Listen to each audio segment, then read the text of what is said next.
Tito, capítulo 1 diz: Paulo, servo de Deus e apóstolo de Jesus Cristo, para levar os eleitos de Deus à fé e ao conhecimento da verdade, que conduz à piedade.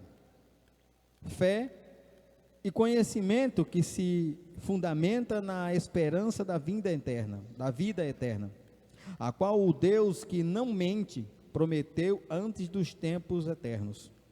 No devido tempo, ele trouxe à luz a sua palavra, por meio da pregação a mim confiada, por ordem de Deus, nosso Salvador.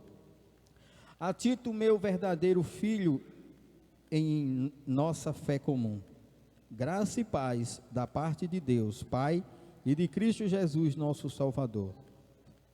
Santo Deus, excelentíssimo Pai, soberano Senhor, em nome de Jesus Cristo, unimos a nossa fé em oração para que o melhor aconteça. O melhor não é que eu brilhe, o melhor que não é que eu apareça, o melhor é que eu fale a verdade, proposta a mim nas letras das Sagradas Escrituras. Por favor, não deixe que eu desperdice o texto. Faça as aplicações devidas. Faz conforme a tua vontade e o teu querer. Por favor, perdoe-me as minhas fraquezas e fragilidades. Diante de ti me coloco, imperfeito e indigno de qualquer coisa. Só o Senhor é Deus, bendito e santo para todos sempre. Amém. Irmãos, a epístola de Tito é bem semelhante à epístola a Timóteo. Alguns temas são bem semelhantes, alguns são iguais. Tito também era um jovem aprendiz, era um jovem que, pelo visto, ele se converteu durante o ministério de Paulo, o apostolado de Paulo, e era um fiel escudeiro também do apóstolo Paulo, em suas viagens missionárias para organizar, lançar os fundamentos da igreja de Jesus Cristo, a igreja de Deus.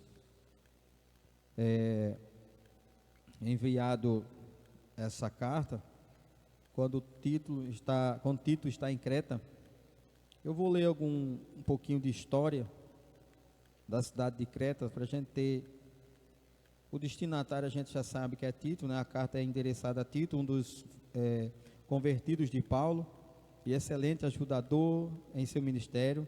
Quando Paulo partiu para Antioquia para debater o seu evangelho, lá em 2 Timóteo, com os líderes de Jerusalém, levou Tito consigo. A aceitação de Tito foi tão perfeita e bem-vinda, que ele, sendo gentil, nem precisou ser circuncidado, já o aceitaram. Creta, por vez, a cidade, é a quarta maior ilha do Mediterrâneo, fica diretamente ao sul do mar Egeu. Lá em notas, a gente vê em Salmos 30, 14. As experiências de Paulo ali, em Atos, nos tempos do Novo Testamento, a vinda em Creta tinha se degradado, chegado a um nível moral deplorável. A desonestidade, a glutonaria e a preguiça dos seus habitantes eram conhecidas de muitos. Está aí o que permeia a epístola de Tito, o estado moral da cidade, aonde já tinha sido pregado o evangelho. E Paulo aparece aqui no capítulo 1, Paulo, servo de Deus. Irmãos, a palavra servo que aparece aqui, ela vem do grego doulos, e deve ser entendida no seu significado original como escravo. Paulo, ele não era um mero pregador, um mero missionário. Ele era muito mais, muito além do que qualquer um de nós. Ele era escravo de Deus. E esta epístola é a primeira vez que Paulo diz isso, escravo de Deus. Ele sempre diz que é escravo de Jesus Cristo, mas aqui ele diz, Paulo, servo de Deus, e apóstolo de Jesus Cristo. Muito interessante, né? A palavra servo a gente vê que vem do grego doulos, que significa escravo. Então a gente percebe que quando se traduz do original, do idioma original, no caso do grego, para o português, algumas palavras perdem seu significado mais profundo, porque a palavra para a gente servo não tem tanto peso, não tem tanto, não transmite para nós assim tanta seriedade. Agora escravo sim. Escravo a gente percebe a índole, o respeito, o comprometimento do apóstolo para com seu senhor. Quem já leu a história dos escravos sabe que um escravo ele não tem permissão nem de falar quando o seu senhor não dá permissão, de questionar, e só faz obedecer. Que seja ruim, que seja bom, só faz obedecer. E Paulo se coloca nesta posição, sem questionar, com alegria, servo de Deus e apóstolo de Jesus Cristo. Em seguida, a informação do apóstolo, ele se identificando a Tito, aliás, ele se identificando ali a Tito, ele traz a sua saudação como apóstolo. Dessa vez, ele traz a palavra servo, dizendo que é servo de Deus ou escravo, e é apóstolo segundo Cristo,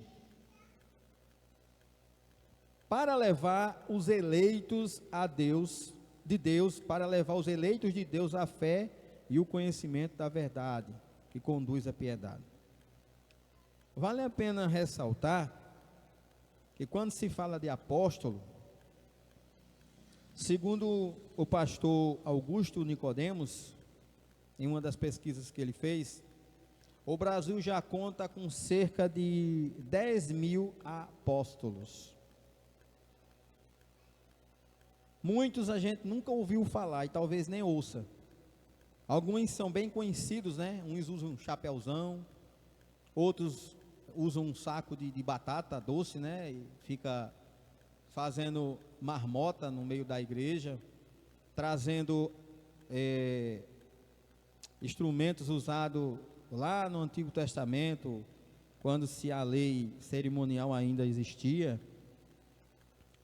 E tem outros, tem vários.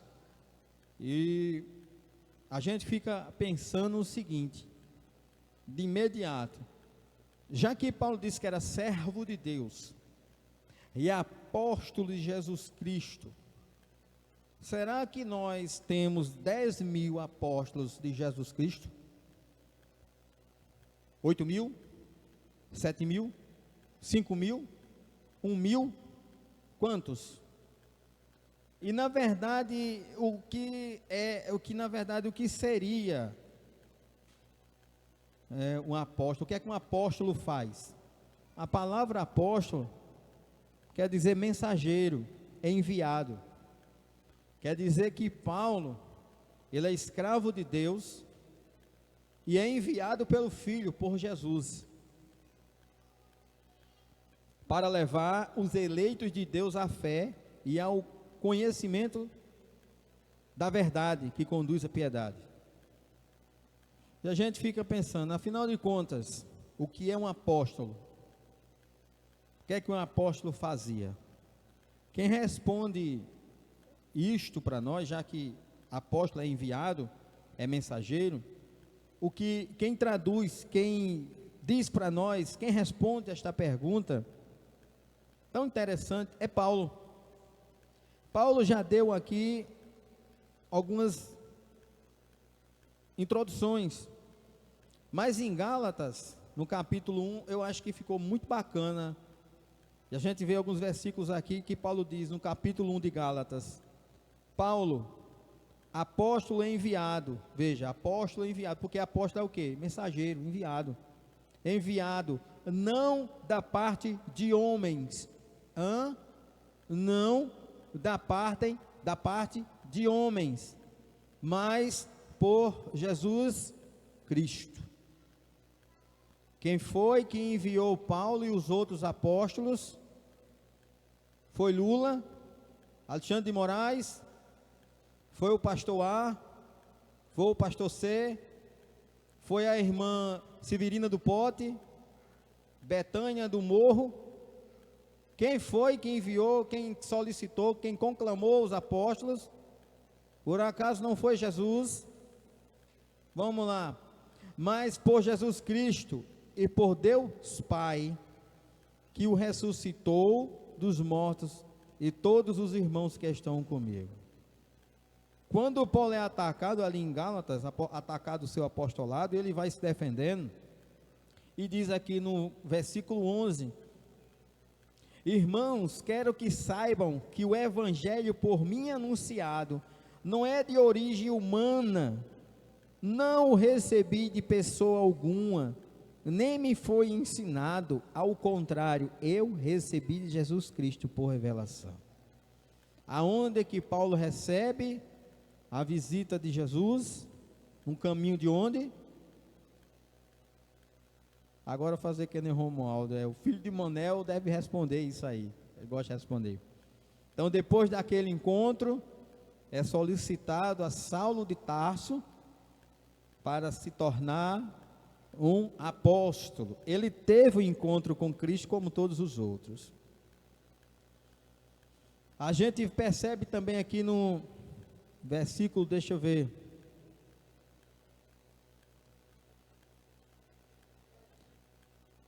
no versículo 15 diz ainda do capítulo 1 de Gálatas: mas Deus me separou desde o ventre materno e me chamou por sua graça, quando lhe agradou, revelar o seu Filho em mim, para que eu o anunciasse, revelar o seu Filho em mim, para que eu anunciasse entre os gentios, e não consultei pessoa alguma, tampouco subi a Jerusalém, para ver os que eram apóstolos.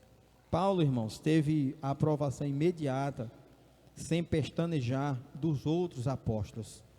Entenderam porque eles tinham o mesmo Espírito Santo, que o Espírito Santo a gente já tanto falou, como o pastor Augusto Nicodemos disse em um vídeo que eu enviei para vocês, que ele é uma pessoa. O Espírito Santo não é algo que a gente fique jogando. Alguns pastores parecem uns feiticeiros lançando mandinga no povo, dizendo que aquilo supostamente seria o Espírito Santo. Meu Deus, não receba não, irmão. O Espírito Santo não é algo que você possa atirar, jogar nas pessoas, não. Esses pastores, eles assistem muito Jato, Jirai, X-Men, esses filmes assim, né? Aí eles pensam que é o Espírito Santo, irmãos. Aí é complicado, queridos.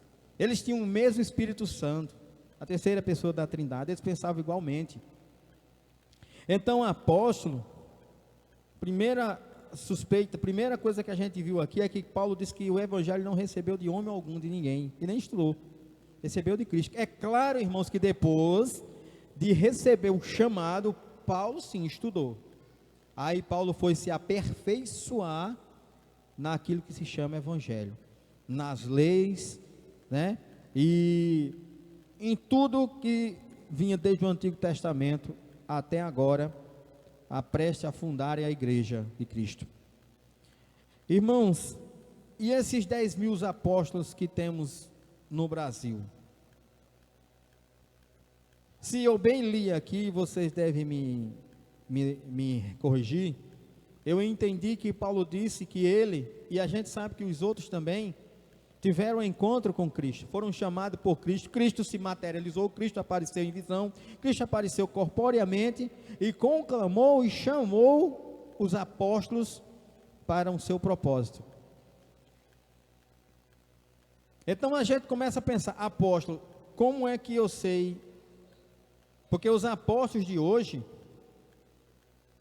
é o seguinte, depois eu vou falar, vamos falar o que é que Paulo disse sobre os apóstolos. Eles precisavam ter um encontro com Cristo, e serem chamados por Cristo.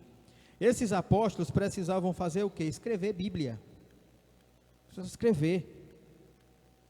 Eles recebiam a inspiração e escreviam a Escritura, também. Eles impunham as mãos sobre doentes, Lenai, e na mesma hora o cego via, o aleijado, o coxo andava. Se tivesse o Zé Pilintra, o Zé Pufu, o Zé Mulambo, sei lá, o que fosse, rapaz, os homens de Deus cheios do Espírito Santo fizessem assim, caía. Dava um estralo aqui, o capeta já estava de Campina para dentro, porque eles eram cheios do Espírito Santo. Então, isso é apóstolo, ser chamado por Cristo, ter um encontro, ter Cristo o chamando, o conclamando, solicitando eles para o ministério, fazer tudo isso, escrever a Escritura, impor as mãos, curar e escrever. Aí, vamos supor que essas pessoas que aí estão dissessem que tem tudo isso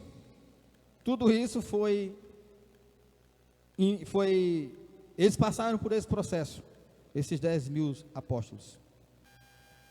Irmãos, ainda teríamos problemas. Nós teríamos problemas ainda, por quê? Porque como os apóstolos também inspirados escreveram a Escritura, e registraram tudo que o Espírito Santo lhe soprava,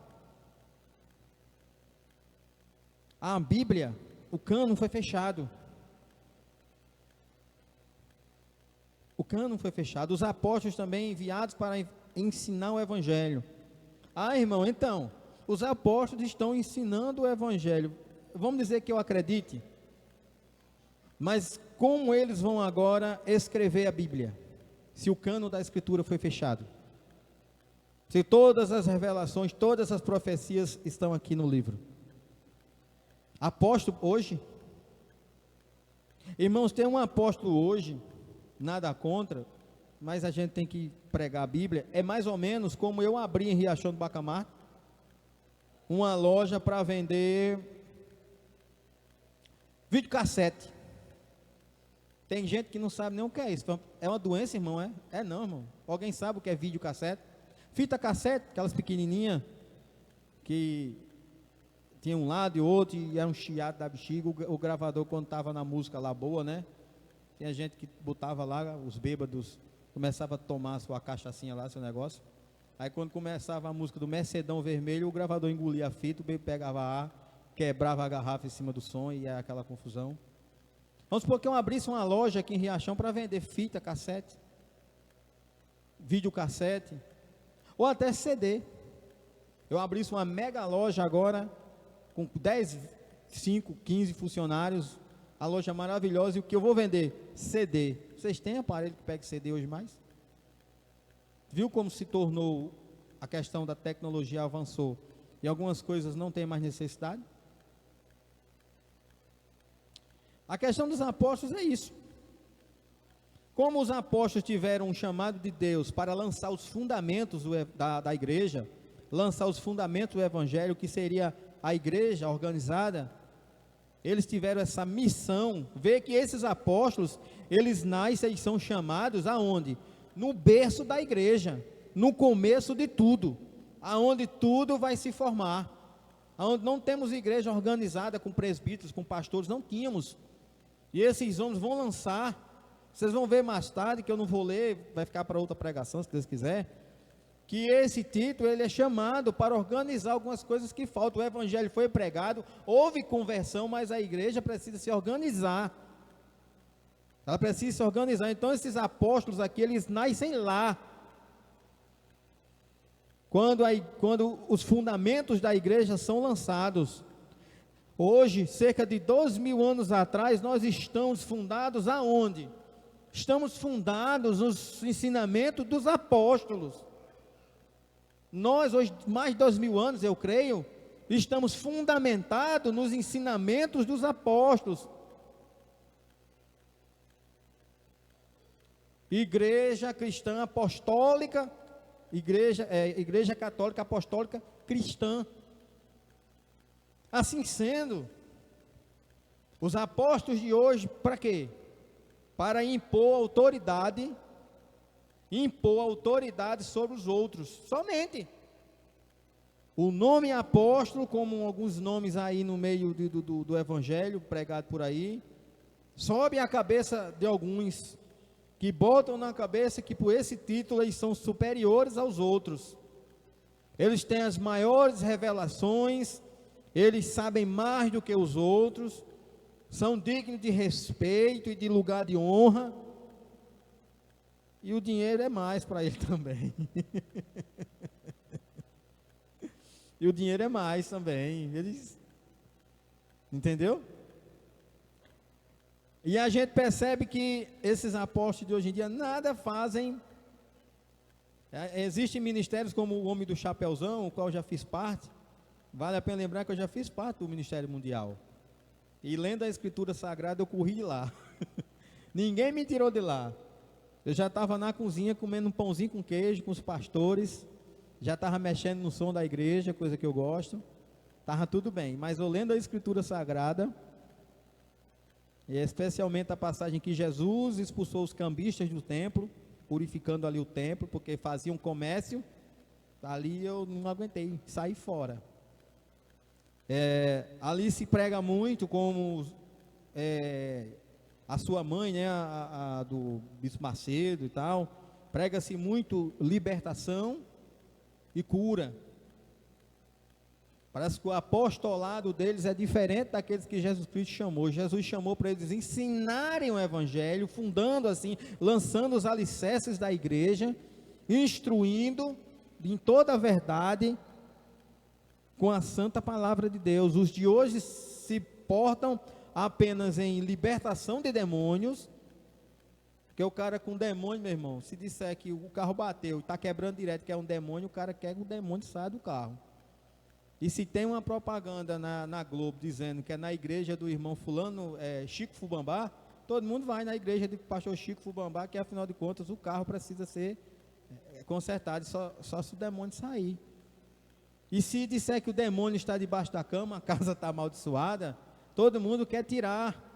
E é na igreja desses pastores que há uma maldição hereditária que veio do seu tataravô, do seu bispo, sei lá o que foi, do seu, sei lá, está em você, precisa quebrar. Então é naquela reunião específica que vai ser quebrado. E aí onde entra um problema que a gente vai ver aqui na frente, que como o Augusto Nicodemo disse, que a questão de marcar reuniões de cura e libertação é muito complicado, porque a vontade é de Deus, não é de ninguém não. Não é porque eu vim aqui e vou profetizar na sua vida. Eu não vou profetizar nada, eu posso berrar, eu posso fazer o que quiser, eu não faço nada. Quem faz é Deus, quem faz é Jesus. Se eles quiserem, se eles não quiserem, eu sou um besta falando para vocês, iludindo vocês. E a gente vai ver que vamos culminar em um grande problema. Então, irmãos, a questão dos apóstolos, esses apóstolos aí, é bem diferente. Agora, eles impõem autoridade, eles são pessoas que impõem autoridade. Agora, fazer o que a Bíblia diz, lançar os alicerces, já foram lançados, nós estamos sobre eles. Escrever a Bíblia não pode mais, porque a Bíblia já foi fechada. E eles, irmão, mas eles estão abrindo igreja, é bem no jatinho, né? No jatinho, no iate, para eles ir para uma igreja, vão no jatinho particular. Você sabe quanto custa isso?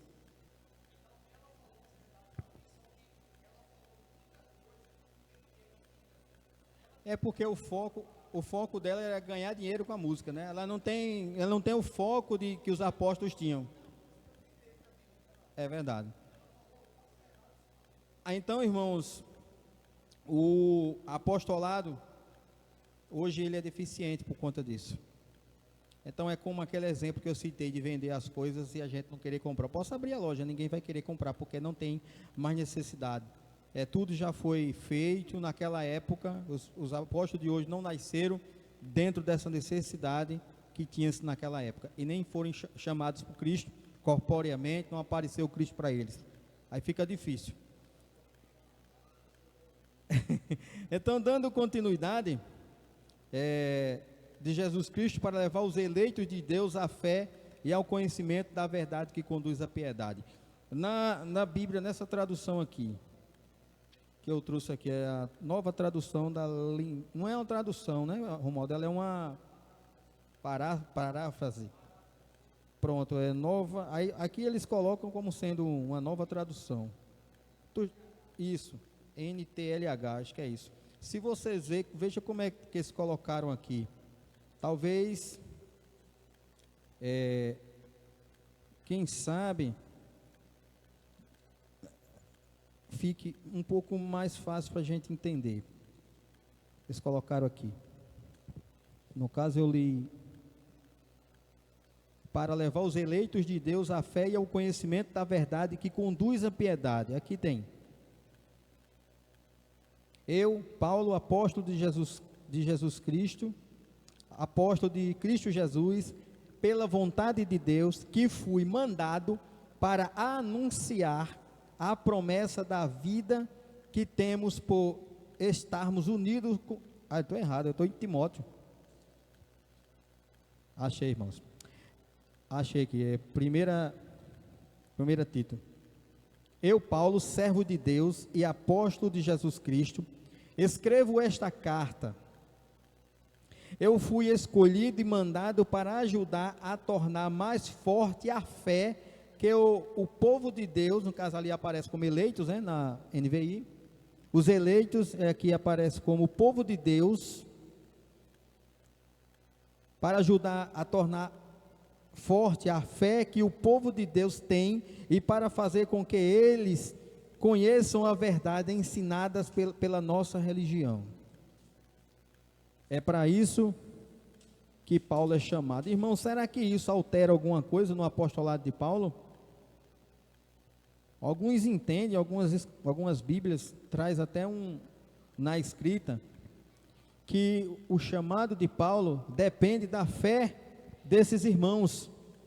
Veja, para levar os eleitos de Deus à fé e ao conhecimento da verdade que conduz à piedade. Irmãos, o apostolado de Paulo, como dos outros apóstolos, não depende da fé dos irmãos, não. Ao contrário, a fé dos irmãos e a centralidade da verdade depende dos apóstolos. Foi para isso que os apóstolos foram instituídos, foram chamados. Para isso, para levar os eleitos de Deus à fé e ao conhecimento da verdade, que conduz à piedade. E isso veio por intermédio do lançamento do Evangelho, as fundações, os alicerces da igreja primitiva. Hoje a gente, quando vê os apóstolos fazendo quebra de maldição, fazendo os supostos apóstolos, né?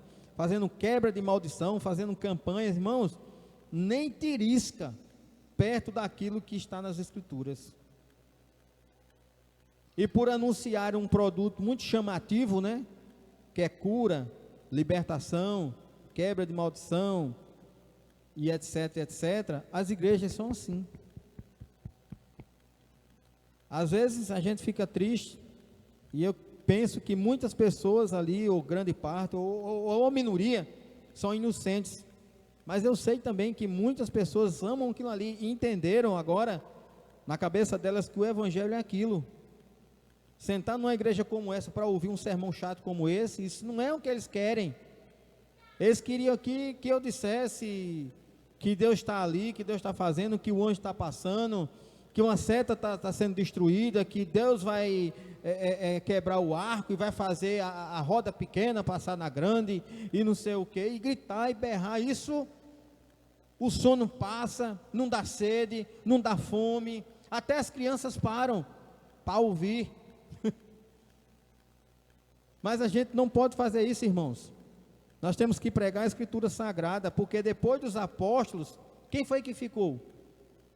Pessoas normais, que ficou para dar continuidade à pregação, para plantar a igreja, não a igreja de Cristo, a igreja mesmo, mas denominações sim.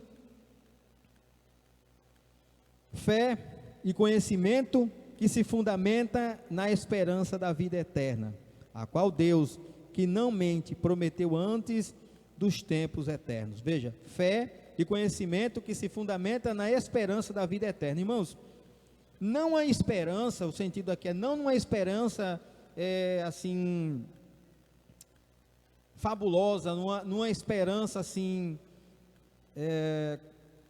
criacionista, numa esperança Porque pela palavra esperança nós entendemos o quê? Por exemplo, eu disse a Lenai, acho que ontem à noite, que eu ainda tenho esperança de trabalhar, não foi?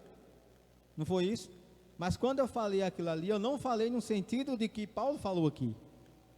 Paulo falou num sentido bem mais amplo. Não é numa coisa duvidosa. Paulo não disse que a fundamentação de tudo isso está fundada em uma esperança, em um quem sabe vai dar certo. Não! Quando eu falei, eu falei nesse sentido. Paulo fala aqui o seguinte: em uma fé concreta, em uma esperança certa, vale a pena esperar. É certa a salvação e a vida eterna para aqueles que creem. Não é à toa sairmos de nossas casas para ouvir um sermão chato como esse, não. Não é à toa que oramos horas e horas, se é que tem muita gente que ora aqui, que cantamos louvor a Deus e procuramos glorificar a Deus em todos os momentos de nossas vidas, com nossas ações, com a nossa vida. Isso não é à toa. O que Paulo está dizendo aqui é que é verdade, muita verdade, a salvação que está em Cristo Jesus, e que os cretanos já tinham ouvido, e que o povo de Creta tinha ouvido, mas continuavam com uma índole, um estado deplorável. Vocês vão ver, eles eram extremamente mentirosos, corruptos, mesmo depois do Evangelho. Esse conhecimento que se fundamenta na esperança da vida eterna, a qual Deus, que não mente, veja que Paulo disse, esse Deus, ele não mente. Em contrapartida, Paulo disse no capítulo 2, ainda no capítulo 1, olha o que é que ele disse: enquanto o Deus da gente, o nosso Senhor e Salvador Jesus Cristo não mente, o qual o Deus que não mente prometeu antes dos tempos eternos. Veja o povo de Creta. O povo de Creta, aqui no capítulo 1, só que no versículo 12, mais embaixo, do 12 para baixo, no 12, veja, Tito, capítulo 1, versículo 12 diz: um dos seus próprios profetas chegou a dizer: cretenses, sempre mentirosos, feras malignas, glutões preguiçosos. Olha a Creta aqui. Por isso que Paulo diz aqui: a qual o Deus que não mente prometeu antes do tempo eterno. No devido tempo, ele trouxe à luz a sua palavra por meio da pregação a mim confiada, por ordem de Deus, nosso Salvador. Então, irmãos, veja, o qual o Deus que não mente prometeu antes dos tempos eternos, no devido tempo, ele trouxe à luz a sua palavra. Está vendo que com Deus a gente não dá para marcar? Que a vontade é dele, o momento é dele, a ordem é dele, e ele faz se ele quiser. Que a gente não marca, não dá para marcar a reunião de cura. É nesta noite que você vai ser curado, é nesta noite que a sua perna torta vai ficar endireitada. Venha, Tiago, para cá, que é Tiago, que você vai ser curado. Aí Tiago vem. Dessa vez, Tiago, vem. Venha para ser curado, venha para a sua perna sair boa. Não dá, meu irmão.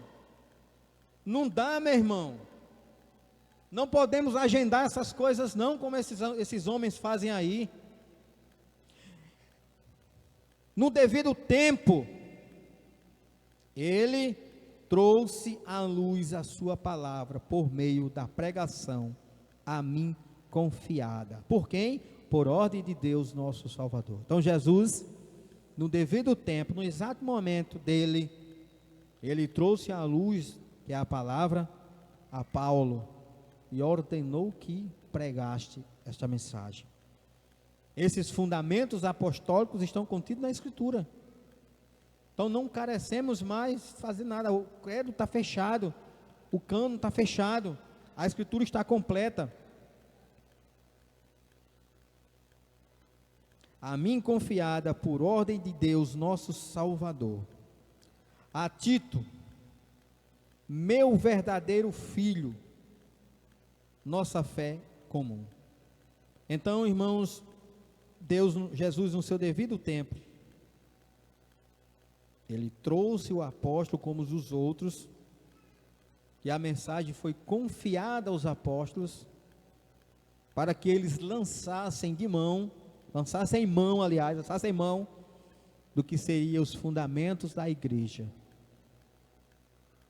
E aí vem toda a organização, todo o credo apostólico, e a gente vai vendo a igreja não denominacional, mas é a fundação da igreja de Cristo. É a igreja primitiva ali, tentando ser organizada. Na frente a gente vai ver que Tito, ali em Creta, tem essa função. Supostamente um jovem pastor que ia assumir e organizar, ia também ter que instituir presbíteros ali e tudo mais, para ter aquela organização da igreja. Então, graça a Tito, meu verdadeiro filho em nossa fé comum. É bem fato que nós não encontramos relatos que Paulo tinha um filho mesmo, né, de sangue. Aqui a ideia é que realmente Tito, como Timóteo, era filho na fé, se converteram devido à mensagem que ouviram através do apóstolo Paulo, e aí se converteram a Deus, e aí se converteram a Cristo, e passaram a ter a mesma fé. E é bom, né, irmãos, quando nós caminhamos na mesma fé, né? É maravilhoso quando nós queremos fazer missão, todo mundo quer. Quando nós queremos fazer caridade, todo mundo quer. Quando nós queremos santidade, todo mundo quer. Quando nós queremos mais louvor a Deus, todo mundo quer. Mais oração, todo mundo quer. Muito bom quando todos nós temos a mesma fé, as mesmas vontades para a glória do nome do Senhor Jesus Cristo. Então, irmãos, o que se pode concluir por hora é isso. A Tito, meu verdadeiro filho, nossa fé em comum. Graça e paz da parte de Deus Pai e de Cristo Jesus, nosso Salvador. Eu vou ficando por aqui e vou ver se nas próximas eu dou continuidade, porque é muito bom daqui para frente. Daqui para frente a gente vai ver problemas semelhantes a que Timóteo enfrentou, e semelhantemente o apóstolo instruindo como seria chamados presbíteros, quem é que servia para ser presbítero, como é que poderia ser. Então tem todas as diretrizes para um homem ser chamado. É outro caso bem complicado, porque se tem 10 mil apóstolos no Brasil, presbítero acho que não dá para contar. Agora, será que os presbíteros brasileiros, será que eles passam no crivo das Escrituras Sagradas? Será que eles são chamados segundo os critérios bíblicos? Quem foi que os chamou? Baseado em quê? Qual é a fundamentação para muitos presbíteros estarem por aí? Será que eles sabem o que é presbitério? Será que a grande maioria sabe em que encrenca se meteram, sem serem chamados, sem terem a mínima noção do perigo, sem dar o devido testemunho, sem pregar o verdadeiro evangelho, sem se preocupar com nada? Na cabeça desses homens, os apóstolos, dos presbíteros, pastores e tal, parece que o nome para eles é tudo na vida. Parece que é o nome, pastor fulano de tal, presbítero não sei quem do Rego, apóstolo João Santana.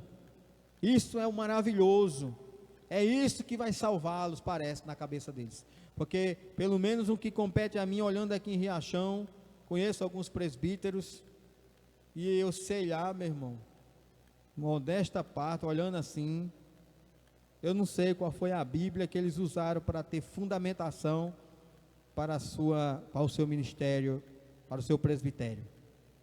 Uma coisa é certa, isso não vai ficar impune. Não sou eu que estou dizendo, é a Escritura Sagrada, porque ai de quem fizer um desses pequeninos tropeçar. E essas pessoas não só fazem os pequeninos tropeçar, mas igrejas inteiras, com as suas fábulas, com seus mitos, com esse evangelho, esqueci a palavra que Paulo Júnior gosta tanto de citar, com esse evangelho, não, eu esqueci o nome, é uma palavra que Paulo Júnior gosta de usar. É um evangelho que é baseado nas experiências do dia a dia, empírico, que ele se baseia em testemunhos do dia a dia. Você perde 10, 15 minutos, onde 10, 15 minutos você não sabe o quanto é precioso para mim aqui. Eles fazem questão de 10, 15 minutos para somente dizer que foi passando um exemplo, né? No sítio fulano de tal, e quando eles iam ali, eles tropeçaram numa pedra, e quando tropeçaram numa pedra, ele se desviou, caiu, e quando ele cai, que olha para cima, um coco desceu. Eu estou criando a situação aqui. Um coco desceu e ia cair na cabeça deles, mas Deus livrou eles, fazendo com que eles tropeçassem numa pedra. E ali acabou a leitura bíblica, e agora não tem mais leitura bíblica, e agora não tem mais a mensagem. Agora a igreja vai pegar fogo ali, porque ele tropeçou na pedra, né? Se for um desses mais espertinhos, vão ligar essa pedra com Jesus, que também é comparado como uma pedra de tropeço, e ali vai causar um alvoroço, e acabou, não tem pregação mais não, irmão. Ali a Zeinha chorando, é xarabacá, é xarabacô, e uma vai lá, um abraça cá, é Deus purinho, é Deus, irmão, é Deus, e pá. Sim, irmão, mas é Deus, mas o Deus é o da palavra. Vá, calma, você começou a ler o versículo, explique, fale o que está escrito. Esse pessoal precisa sair daqui alimentado, esse pessoal precisa sair daqui sabendo o que é certo, o que é errado, o que pode, o que não pode, como funciona e como não funciona. Esse pessoal precisa sair daqui sabendo o que é ser crente, o que é ser servo de Deus, o que é ser escravo de Deus, como se portar, como conservar-se santo, como conservar-se em oração, quem é o nosso verdadeiro ajudador, quem é o nosso amigo, quem é o nosso Senhor, e quem é que vai ser salvo e quem não vai. O que é que eu posso fazer para que eu venha a ser salvo? Se é que tem alguma coisa que eu possa fazer, como proceder diante de tudo isso? Os presbíteros, os apóstolos, os pastores e os pregadores têm essa função, e não de interter, de fazer o povo rir e causar um alvoroço sem explicação nenhuma. Mais tarde o povo vai para casa, quando chega em casa, começa tudo de novo, os mesmos pecados, as mesmas coisas, os mesmos erros, e assim vai até o dia que morrer, ou que Jesus voltar e dizer assim: apartai-vos de mim, vós que praticai o mal, porque eu não conheço vocês. Que Deus em Cristo possa nos abençoar, e muito obrigado, irmãos, por terem me ouvido, em nome de Jesus.